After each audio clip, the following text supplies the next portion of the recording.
Hello and welcome to BroPartisan Hacks, where we discuss politics, culture, or whatever else we feel like. Hope you enjoy this short clip from the full episode.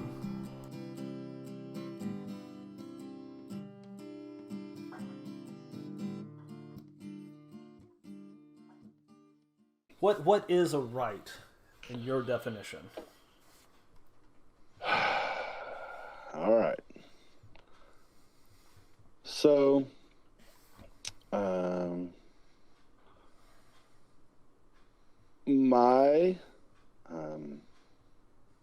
from my perspective, I work from a positive rights perspective. A framework where there's a positive duty or somebody has, is imposed on us to sustain the welfare of those in need. Just in the framework of health, okay? It's a necessary tool for the attainment of health and positive rights perspective, and it's something that I think should be provided to everyone, whether or not they can participate meaningfully in the free market system.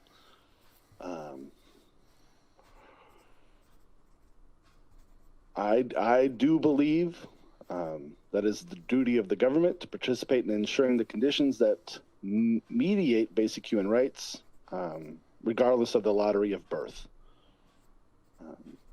Therefore, I think the government has the right to impose taxes that will help those for whom the free market system imposes undue burden. Can you say that duty? It's the duty of the government to what? I want to make sure I get this right in my notes. You're touching on like major points you have written down. I want to make sure I come back to them. So it's the duty of the government to protect. Where did I say it? Duty of the? It's the duty of the government to ensure the conditions that mediate basic human rights are attainable, regardless of the lottery of birth. One more time. I'm sorry. Let me make sure. It's kind of a mouthful. Basically, I think the government has the right to impose taxes that those whom free market imposes undue burden. Healthcare is a tool to attain the basic human right of health, and it is the duty of the people to ensure access to it. So, I think that we all have basic entitlements, clean water, garbage collection, we have roads, we have a fire department.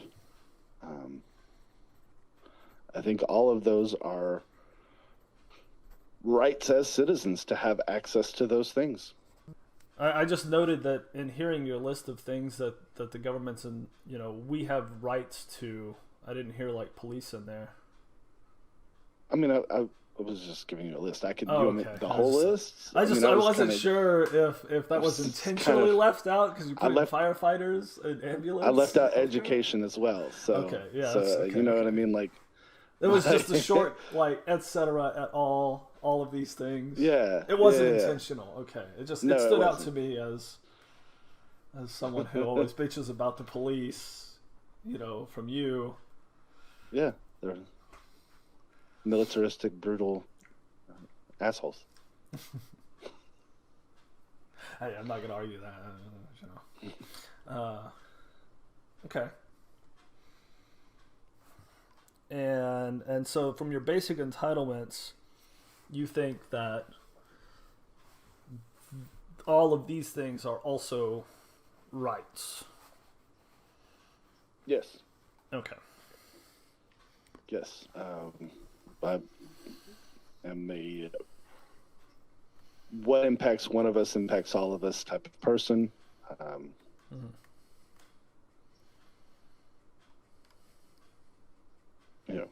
If the most vulnerable of our society is not cared for, then we as a society have failed. Mm-hmm. That's how I feel about it. It's an interesting and very altruistic view of the world. I commend you for that.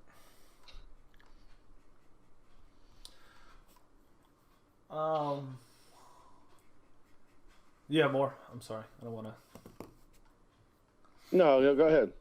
I mean, I have things that from the other side of that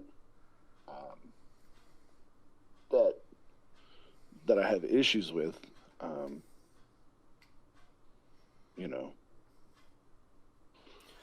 I think the negative rights framework. exactly, and that's what I was going to talk about a little bit. And the reason, okay, so for anyone who doesn't know the difference between positive rights and negative rights, I think we talked about you a few weeks back. You mentioned it was like a difference of like freedom to or freedom from something, right? And in the framework of negative rights, and in the framework of what I see as like the Constitution and what rights we are guaranteed currently, it's a different understanding than what the rights my brother's talking about. And so the right of freedom of speech is enshrined in the Constitution, not in such a way that, like saying like because of this document you have freedom of speech, but that people inherently are free to speak and you are protected from government response for enacting your freedom. And it's a freedom from oppression, I guess, in that case you could say. I hate using that word, but like and it gets back to like do you believe in the law of this and like a strict interpretation of the law? And this is where a lot of the conversations come into play. I'm sorry, my mind's going in 100 different directions, but like this is where the idea comes into play that like that I have a problem with, where you and certain people on the left, not you specifically because I know you hate private businesses anyway, but where people are okay with like a business, or in some cases a monopoly, like violating someone's rights, and they say, well, it's not the government doing it, so it's okay. Like I still have a problem with that, but that's because I believe in the principle of like freedom of speech versus like what is just written in the law to say like, hey, if only the government steps on you, like then it's only a problem then. Like I think it's a problem no matter what. So you think that everybody should be able to say whatever they want without consequence? I think, regardless of who consequences are inevitable. Consequences are inevitable. Like you being a jerk isn't going to stop someone from punching you like hitting you in the face, like right? Like if you say something to somebody, they're going to hit you in the face, and they might go to jail for that. They might suffer the consequences of that action. But so will you. You can't assault people, right? You can't assault people. So will you. Yeah, like it's true. I mean, like that's just it's a factor of living in a civilized society, a polite society, right? We don't have enough of that right now, but the idea also that like I don't think that people should be banned for non-criminal activity on social media platforms. You are allowed in this country to have hateful and awful opinions about people. So like that is allowed. I mean, this kind of is jumping off topic. It's not, but it is. You're kind of jumping off topic because I kind of wanted to get into. I wanted to get into some of the social media stuff because I have some thoughts on that. Okay. Can I try to jump back in? But going back to negative rights framing. Basically, it is the issue that I take with negative framing and how you can't inhibit somebody else's rights. That's what negative rights mean. To break it down is you can't inhibit anybody else's activity, right? So the issue that I take with that outlook is it looks at the deserving and the undeserving. So a person who takes responsibility for themselves, work is key. Work is the key that opens the door to healthcare, etc., and a wonderful life. earning money, saving for health, choosing employment and health coverage. What a hardworking, self-reliant individual should do in their productive working years to ensure access to the privilege of health care for themselves and their children. So the issue that I take is I think all lives have equal value. And that healthcare is a necessity for a prosperous society. The issue that I also take, and this is one that fucking drives me crazy, and I want to talk about the word access. Okay, access to healthcare or access to whatever is absolute weasel wording, fucking propaganda. Okay. Mm-hmm. Right now, everybody in America has access to healthcare. Everyone. If you have the means to get healthcare, so what access means, you have the means, you have the ability to go get it. If you don't have the means, right, you don't have the money, you have the ability to go get the means to access healthcare. It's a weasel word that fucking neoliberal shitholes use to pretend that they're on board. And watch how some of these fucking Democrats use the word access. Like it is absolutely a way to get out of anything that actually would help people. When you remove the burden, we're trying to figure out how to pay hospital bills, doctor bills, etc. Go back to when you remove the burden. When you remove the burden of trying to figure out how to pay your hospital bill, how to pay your doctor bill, you're free to pursue dreams. That makes you more free. You're free that you won't be tied down to a dead-end job because you're afraid that you're going to lose your health care. I feel the same way about education. Free college, free universal health care are benefits, net benefits to society as a whole. Mm-hmm. Okay? It creates more entrepreneurship. It creates more ability, upward mobility, ability to move, ability to not work in a shit job, ability to go and maybe write Harry Potter. Because your girl, J.K. Rowling, spent, a year and a half on living off of her NHS and welfare or whatever, and wrote like the first 2-3 books. Mm-hmm. Like that's what those safety nets do for us. Like that's what those things could possibly do. But I think you ruin a lot of creativity. Am I gone again? You ruin a lot of what? You ruin creativity. You take away creativity. There are probably really, really smart people that are working in 9-to-5 jobs, creative people, geniuses that are working 9-to-5 jobs because they either have to pay down their college debt, they've got medical bills, they've got the medical insurance that they're scared of losing because they got a sick kid. And I think that is damaging to the country as a whole. End of rant. Yeah, no, I hear you. And I think, we've had this conversation many, many times, and I don't think you can make I don't think you can make anything a right, like an inalienable right. Now, we've talked about the differences between inalienable rights and what you have determined as a human right, or what the UN has determined as a human right, are two very different things, right?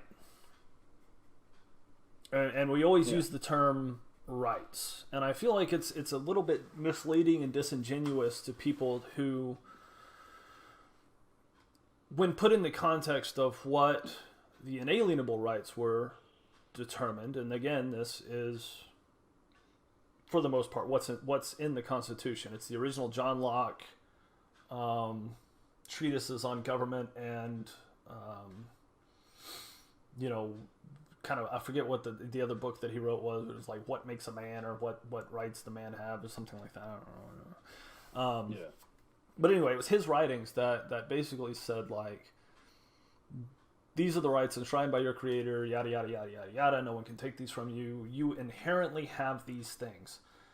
And that's what makes them inalienable. And then what you're talking about is what people should have, what things we should basically have the government to provide for these people. And while you could say but I think entitlements or whatever else, I don't think rights is the correct word for those things. And I think the UN got it wrong when they said these UN rights, because again, what you're talking about takes the effort of someone else. And I don't think you can have an individual right to something that takes effort from someone else. So here's the thing. We accept in this country that everybody should have an education, right? We accept that. Everybody should have K through 12 education. Now, there are people that probably disagree and people that think that, I can afford to educate my kids, fuck everybody else. But in order to have a democratic society, right, in order to have freedom, in order to be free, people have to have an education. Part of freedom, part of what gives us those inalienable rights is education. And education gives you the ability to be a self-determinate adult. Thomas Jefferson, he wrote that. And in Thomas Jefferson's day, the schools, such as they were in the small towns and western whatever, some little colony towns, they went from first grade to eighth grade, maybe, yeah. Maybe. And then that didn't change until I believe Eisenhower, where it was K through 12, right? Right, and that was during when they had. Was Eisenhower was post World War II, right? Right, they had massive taxes during that time, and during that time is when they really invested in the infrastructure. Think about when Ike was president, and think about the buildings that you see all around. How many public buildings, gorgeous public buildings that we invested into during that time, and how they're crumbling down now. Well, I'm going to try to draw this into modern times, so that from essentially the 1700s, right, to 1950 something, was I president? Yeah, it was after World War II. You basically had Lost you again. Well, it's basically from hello. From the 1700s into 1950s, you basically had this K through 8, right? And then you had secondary school, which very few people would go on to do, which was your 9 through 12. And then in the 1950s, they made it where everyone was K through 12, and then they still had the universities afterwards. And so, I don't know, I guess my question as far as specifically on education, what has changed in the landscape of education to make it so that after 13 years of education, a person is not qualified to go out and get a job? So it's not that they're not qualified to go out and get a job. It's that the jobs in America require higher education, whether it's trade school, whether it's well, it didn't used to for trade tech school, whether it's just university. Okay, so let me kind of go to this. I dropped out of college when I was 19, right? Started selling cars, was making a lot of money, and I decided to not go back. Got married, had kids, and then I woke up one day and I was like, I fucking hate this life. I hate selling cars. I hate being in sales. I hate people. I hate working retail. So I don't hate people. I'm just, But you did at the time. You hated people that you sold cars to, and you hated the people that you worked with. Well, it's just such a soul-sucking. I think that was my biggest issue. That business, you have to be pretty soulless to do it, because you've got to take people for everything. Knowing they can't afford that, in order to feed my family, I've got to make them think they can afford that. And I don't know. Anyway, when I started looking for jobs that were comparable in pay, or jobs that I thought I could do, almost every single one required a degree. Any degree. It didn't matter what degree it was. They just wanted a college degree. In order to make the kind of money that I was used to making, or make the kind of money I wanted to make. So, I bounced around from a couple different jobs, and really the only thing that I was qualified for at 26, 27 years old was sales. That was the only job that I could get, and the only thing that I could get into was entry level, right? So you're at the bottom of the barrel, entry level sales. When most of those jobs are not salaried, they're commissioned. So it's a tough world. Excuse me. So I was kind of bouncing around in what I wanted to do, and then I realized that what I originally wanted to do before I graduated high school was be a teacher and a coach. When I was in high school, that was kind of what I had intended to do, and then I got hurt and couldn't play anymore, and so I was just like, I got away from sports altogether. And then I realized that really that's my passion is kids, sports, that kind of thing. And and so I had to go back to school. Get a degree, go to college. And so I changed careers officially at 27, but didn't start till I was 31. So now I'm already behind in my field, because most guys are 31, 32 when they start reaching for the higher levels, offensive coordinators, head coaches, that kind of thing. So, yeah, I'm a little bit behind the curve on that kind of stuff. I started out in sub-varsity. Anyway, that's neither here nor there. My point is, that I had to go back to school and have a degree. It was in order to prosper realistically. Now, there are people that get into skilled labor jobs that they too have to have some tertiary schooling. God damn it.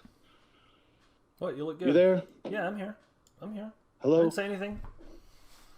No, keep my talking. camera I'm froze getting up. Everything. Okay. It's been fine Sorry. for me. So they have to have some sort of tertiary schooling. So whether it's trade school, whether it's whatever, in order to make it in this country, in order to prosper and not be reliant on 720 you have to have some extra schooling.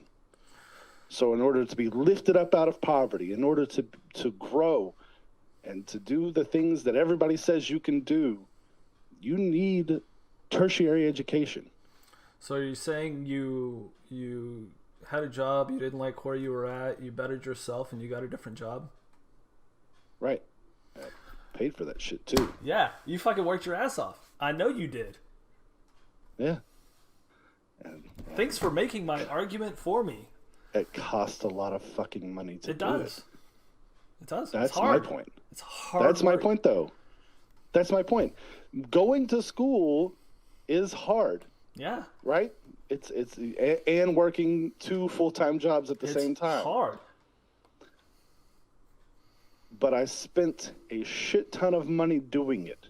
And my point is that should be free. Going to school should be free. I mean, I think all that ties back into the $15 an hour argument and everything else. And you are the perfect case example of you worked hard, you did something else, like you made a decision, you went for it, and now you're in a better place. It's the perfect case example of very in debt to do it. And now Right. you have you bought a great big house. So that sounds cool. It is. I think it's cool. Yeah, I had a lot of help. Yeah. I had a lot of help, and I'm very lucky to have had that help from parents, from friends, from neighbors, because I still had 2 kids at the same time. Mm-hmm. Like, I mean, I had a lot of help. There are people that don't have that kind of help. Mm-hmm. And so it's really easy to say, oh, well, you did it. It's survivor's bias. Well, I was able to get this. Why can't you? Because everybody's situation is different. Mm-hmm. Everybody's situation is different. And wages, or not wages, but income has increased 300 goddamn % for the top 1%, for the owner class, for the bourgeoisie. Mm-hmm. Their income has increased with inflation. Nobody else's has. Mm-hmm. Starting teacher salary is average $40,000 a year. You know how much a college education costs with room and board and everything for 4 years? About 40 grand. Yeah. Public schools. That's public school. 8 4 semesters, years $4,000 public apiece, school. Yeah. It's between 32 and 40. Yeah. You're about $40,000 into it. Yeah. Just to get through school. I know that at my school, I don't know where you went, but where I went, it was about half of that. No, I'm talking about everything, not just tuition. I'm talking about everything. I'm talking about books, cost of living, etc. Yeah, it was about half of that. But I didn't have to live on there's campus, no so there way. you go. That's what I'm saying. There's no way it was half of that. You lived at home. Thank you for watching this episode of BroPartisan Hacks with Reese and Rob. We really, really appreciate you watching, tuning in. If you like this video, please hit the like button. Please subscribe to us. We're putting out content as often as we can. Share it with your friends. Get it out there. Get our names out there. Also, hit that bell, tap that bell right there so that you can get updated when we put out a new video. Rob and I are trying to pump these videos out as often as we can. However, we both have day jobs, we have families, so our schedules have to line up so that we can make a new video. Speaking of our day jobs, our opinions and views expressed are our own and in no way represent those of our respective employers. Thank you. Thanks again for watching.